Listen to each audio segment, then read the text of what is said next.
आता मी आंबे दिंडोरीत आहे किंवा मग तिकडे खतवडमध्ये असेल किंवा तळेगाव असेल एक क्षेत्रात म्हणजे दिंडोरीमध्ये खूपच ओरड आहे डम्पिंगमुळं.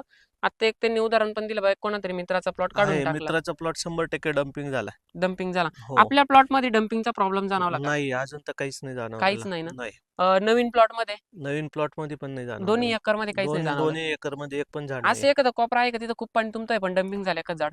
हाय, एक कोपरा पूर्ण हम्म, पाणी 8 दिवस 5 दिवस कंटिन्यू पाणी तुंबलेलं होतं. हम्म. वाटत होतं डम्पिंग होईल, पण नाही झालेलं डम्पिंग. नाही झालेलं. एक पण झाड आणि झालेलं मला नाही. एक सांगा, आता खतोडमध्ये आपण त्यांच्या इथं 30वा कन्सल्टंट आहे बरोबर? हो. त्यांचा आणि तुमचा कॉल होतच असेल कदाचित अधूनमधून, अं, एवढा तरी नाही? नाही, एवढं नाही नाही होत, होत का? नाही ठीक होत. आहे, जाऊ द्या. हं. तर शेतकरी मित्रांनो, सगळ्यात महत्त्वाचा, तुमचा प्लॉट डम्पिंग होत असेल तर मागच्या व्हिडिओमध्ये, युट्यूबच्या व्हिडिओला मी टाकलेलं आहे, डम्पिंगसाठी सोल्युशन पण दिलेलं आहे, ते तुम्हाला जाऊन बघायचं आहे.